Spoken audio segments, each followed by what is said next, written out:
Oi pessoal, como é que vocês estão? Tudo bem? Então, no vídeo anterior a gente mostrou para você que com um circuitinho simples, relativamente simples, a gente consegue fazer a medição da velocidade do motor indiretamente via sua tensão terminal. Isso tem várias vantagens, sobretudo quando a gente está interessado na dinâmica de variação dessa velocidade. Obviamente é uma estimativa, obviamente é um espelho, que não é perfeito, não é exatamente a velocidade, mas que pelo menos te dá uma medição indireta, uma observação indireta dessa variável. Nessa segunda parte a gente vai estudar teoricamente o que está por trás disso e por que isso funciona, em quais casos funciona e quais as restrições ou as eventuais falhas dessa metodologia. Vamos lá então? Vamos estudar um pouquinho. Muito bem, vamos entender o que está por trás desse circuito através do modelo de um motor de corrente contínua. Tá? Então esse modelo de motor, basicamente, o que a gente tem? Eu tenho aqui a tensão VE, que é a tensão que está lá no emissor do motor, do transistor, tá? Que é um espelho da tensão de base, né? Então o que acontece aqui no emissor acontece na tensão de base, que é o que eu estou comandando aqui na entrada, na saída analógica do Arduino. Tá? Tenho esse resistor R1, o ponto VP, que é o meu ponto de medição, que é exatamente a tensão terminal do motor, né? Eu tenho uma resistência interna de armadura desse motor, que é uma resistência bem pequenininha. Tem aqui um indutor, que é basicamente a indutância de armadura, que para os nossos motores pequenininhos que a gente trata aí nos nossos projetos acadêmicos, eles costumam ser bem pequenos, então a gente pode até desprezar o seu valor, tá? Aqui nessa análise. Aqui eu tenho a força contra a eletromotriz do motor, tá? Então na medida que o meu motor está girando com uma velocidade, é gerada internamente uma força contra a eletromotriz que aparece nesse circuito de armadura. Tá? Essa força contra a eletromotriz ela é diretamente proporcional à velocidade do motor, né? E o torque do motor, ou seja, o torque magnético que faz com que o eixo gire, ele também é diretamente proporcional à corrente que passa nesse circuito de armadura. Tá? Então eu tenho uma constante de proporcionalidade K1, uma constante de proporcionalidade K2, e a tensão, a força contra a eletromotriz ela é dada por essa proporcionalidade, o torque por essa segunda proporcionalidade aqui. Muito bem, a gente pode também associar a esse giro do motor uma dinâmica mecânica a ele. Tá? Para nosso objetivo aqui, simplesmente de apresentação das ideias gerais, eu vou considerar que o torque do motor ele é dependente unicamente de um momento de inércia vezes a aceleração desse motor, tá? Então a derivada da velocidade. Tá? Obviamente, pode haver outros termos aqui, mas a gente está desprezando. A gente está considerando simplesmente que o torque do motor ele é dado simplesmente pelo momento de inércia que está lá no eixo. Tá? Bom, se eu unir essas duas expressões aqui, eu vou ver que a corrente que passa no circuito de armadura, que é exatamente a corrente de emissor, ela é diretamente proporcional à aceleração do motor. Então tem aqui um J ômega ponto K2. Também da análise do circuito de malha aqui da armadura, né, do Kirchhoff, eu vou ver que o VP, neste ponto aqui, ele é basicamente a resistência do motor vezes a corrente que passa pelo motor, mais a força contra a eletromotriz. Só que a força contra a eletromotriz ela é dada por essa expressão. Então, se eu juntar esta expressão com essa e com essa, eu chego nesta expressão aqui que está em azul, que é exatamente a relação entre a tensão que ocorre neste ponto com a aceleração do motor, então ômega ponto, e a velocidade do motor. Tá? Então a tensão naquele ponto ela depende da velocidade, diretamente da velocidade do motor, mas depende também diretamente da aceleração do motor. Tá? Bom, vamos fazer uma análise agora desse termo aqui, porque se ele fosse zero, exatamente zero, naturalmente eu teria o que eu queria, o que eu quero, né? Que é a tensão daquele ponto diretamente proporcional à velocidade do motor. Vamos analisar o que acontece com esse termo aqui. Ora, vamos supor que em um dado momento eu dê uma descontinuidade na tensão VE do motor, tá? Bom, dessa variação bastante rápida aqui da tensão de emissor, o que vai acontecer é que em um dado momento, instantaneamente, essa tensão EA também vai sofrer uma descontinuidade. Ela vai ter também um acréscimo muito rápido de seu valor exatamente naquele instante. Então, eu vou ter aqui um EA1, ela vai ter uma descontinuidade muito rápida para o EA2, e depois ela vai fazer o seu percurso para o seu valor final. Mas, instantaneamente, né, dada essa mudança brusca aqui de tensão, vai haver um início aqui de variação bastante brusca desse EA. Só que uma variação muito brusca no EA gera uma variação muito brusca na velocidade. E essa variação brusca na velocidade vai aparecer como um torque, uma variação alta no torque do motor. Ou seja, o que eu estou querendo dizer é que quando eu tenho essa descontinuidade bastante alta aqui, né, entre dois valores de VE, o que vai acontecer é que esse termo aqui vai aparecer instantaneamente como um valor relevante em relação a esse. Mas logo que essa variação cessar e o motor a tensão tiver entrado no seu novo valor de regime, a tendência é que essa derivada aqui ela decresça, essa derivada de aceleração ela decresça, e o motor ele vai convergindo para o seu valor para o seu valor EA, até chegar no seu EA final, e portanto até chegar na sua velocidade final. Portanto, esse termo que eu estou circulando aqui em laranja, ele é um termo bastante importante nas descontinuidades de tensão VP, tá? Ou nas descontinuidades da tensão VE. Então ele aparece muito forte exatamente nesse intervalo de tempo muito curto aqui entre que ocorre exatamente a variação dessa tensão. Dali para frente esse termo aqui começa a ser desprezível e começa a aparecer mais forte a dinâmica deste cara aqui, que é diretamente proporcional à velocidade, tá? Então, exceto naquele instante muito curto de descontinuidade da tensão VE, a tensão VP ela vai ter uma característica dinâmica muito próxima da característica dinâmica de velocidade. Para mostrar isso, eu vou fazer uma simulação bem rapidinha aqui, tá? Com valores totalmente fictícios, tá? Então, a resistência R1 10 ohms, a resistência do motor meio ohm, J igual a 0,1, K1 igual a 2, K2 igual a 3, valores totalmente cabalísticos, né? Não tem nada a ver com a física de qualquer motor aqui, simplesmente para a gente fazer uma simulação qualquer.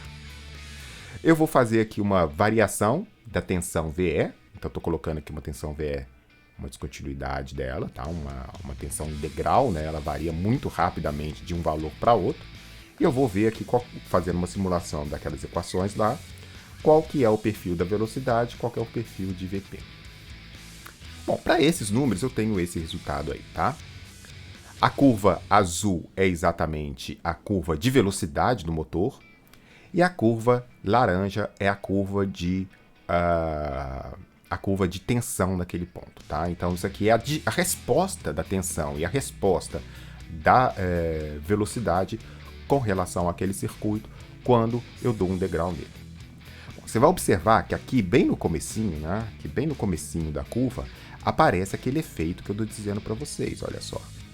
Exatamente quando eu tenho aquela descontinuidade, ou seja, que a tensão VE sofre aquela descontinuidade, né, que a gente estava dizendo, essa descontinuidade gera uma descontinuidade bastante alta na aceleração, tá? Então ele gera uma descontinuidade alta ali naquele termo, neste termo de aceleração aqui, e isso faz aparecer um valor adicional aqui à velocidade. Só que a velocidade partiu de zero. Então, basicamente, o VP tem só este valor aqui, que é dado pela essa inclinação de velocidade que aparece nesse termo. É exatamente o que está acontecendo aqui, ó. Está aparecendo essa descontinuidade aqui. Dali para frente, a dinâmica da tensão, ela segue a dinâmica do motor, da velocidade. Obviamente, isso aqui não é isso aqui. Isso aqui é um valor de tensão. Isso aqui é um valor de velocidade, é um valor de RPM, sei lá. Então, essas duas variáveis aqui, elas não são iguais. Mas, dinamicamente, elas têm características muito próximas. Por exemplo, a constante de tempo dessa aqui é igual à constante de tempo dessa aqui, ou muito próxima. Tá? Então, a gente pode usar essa curva laranja para ver dinamicamente essa curva azul.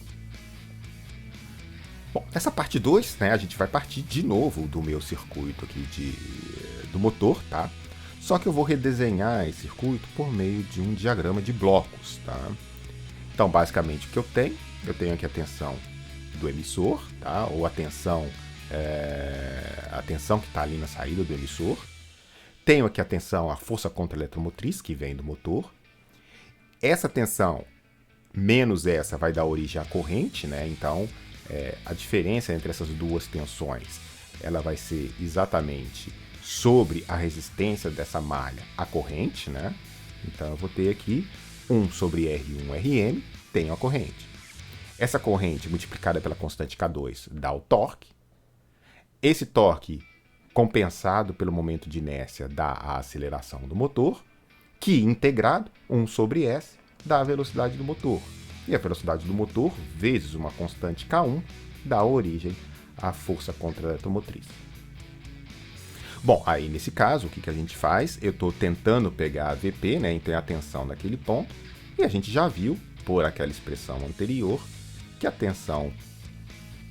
Bom, dessa expressão aqui a gente tem que o IE é J ômega ponto sobre K2, então o VP vai ser Rm vezes IE, né? Que é J ômega ponto K2. Então aqui eu pego o Rm, multiplico pelo IE, eu tenho essa parcela aqui, que somada com K1 vezes ômega dá o VP. Tá? E aí eu quero mostrar matematicamente que esse VP ele é aproximadamente igual a esse ômega e em que circunstâncias isso ocorre. Bom, naturalmente, o primeiro passo é obter a função de transferência da velocidade para o VE, tá? Então, para obter a função de transferência do ômega para o VE, eu uso ali a minha equação de realimentação, né? Canal direto sobre 1 mais canal direto vezes canal de realimentação, obtenho essa primeira função de transferência aqui. Então, essa função de transferência ela associa diretamente a velocidade do motor à tensão terminal a tensão VE do emissor. Preciso também encontrar a expressão do IE sobre o VE, né? Ou seja, como que a corrente do emissor ela varia dinamicamente em função da tensão do emissor. Né? Novamente, uso a mesma lógica de teoria de malhas, né? Então, caminho direto sobre 1 mais caminho direto vezes o caminho de realimentação, que é isso tudo aqui. Tá? Então, fazendo isso novamente, eu tenho aqui o IE.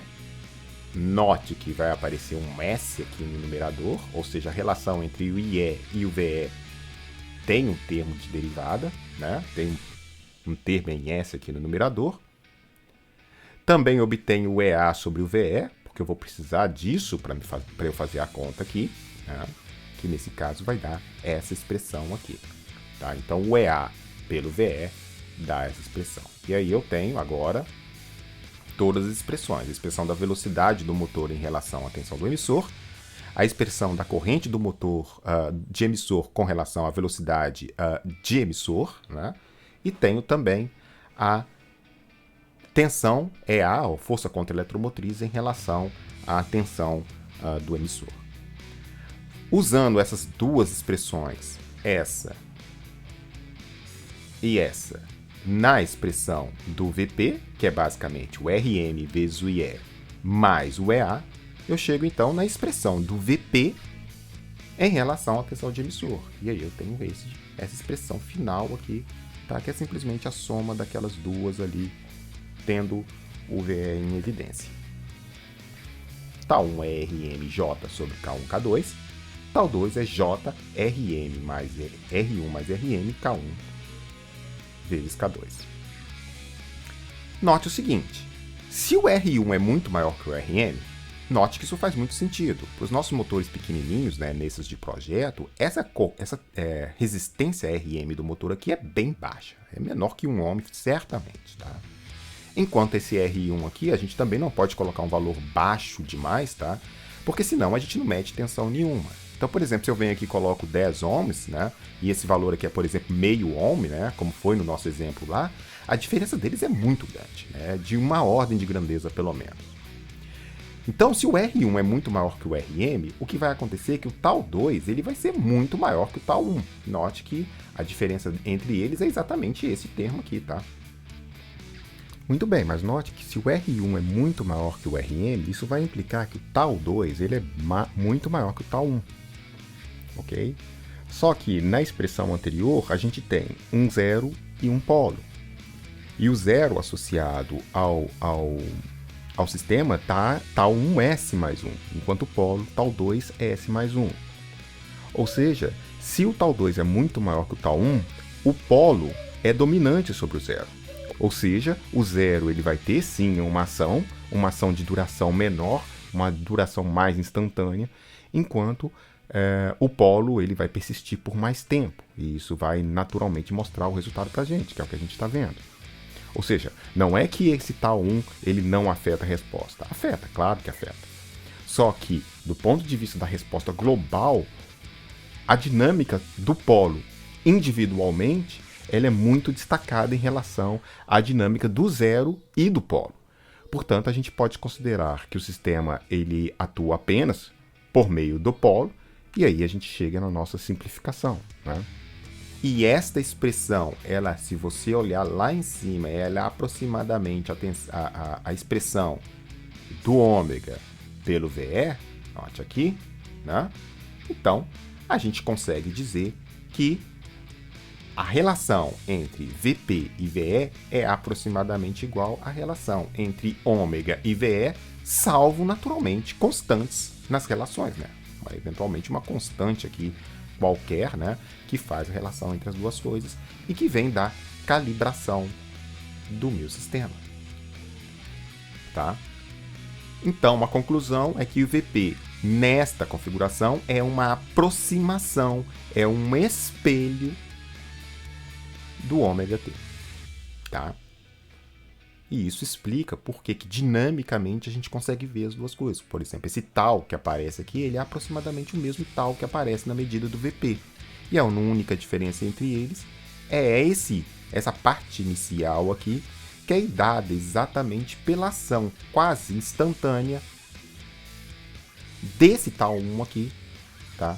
Que como é muito menor do que o tal 2, ele vai ocorrer numa escala de tempo muito menor aqui, tá? Bem pequenininha em relação a toda a escala de tempo do tal 1, tá? Então, para fins de aproximação, a gente consegue dizer que isso aqui tem naturalmente uma diferença aqui, óbvio, né? Óbvio que há uma diferença, mas que na escala de tempo, se eu estou querendo analisar dinamicamente as duas coisas, o tal 1 é mais ou menos o mesmo nos dois casos. Tá bom? Beleza, uma ideiazinha aí bem simples para você tentar medir a velocidade de giro de um motor com o Arduino, né? Num projetinho, num trabalho acadêmico aí de uma forma indireta, tá bom? É isso aí, aquele abraço, até a próxima. Valeu, até mais.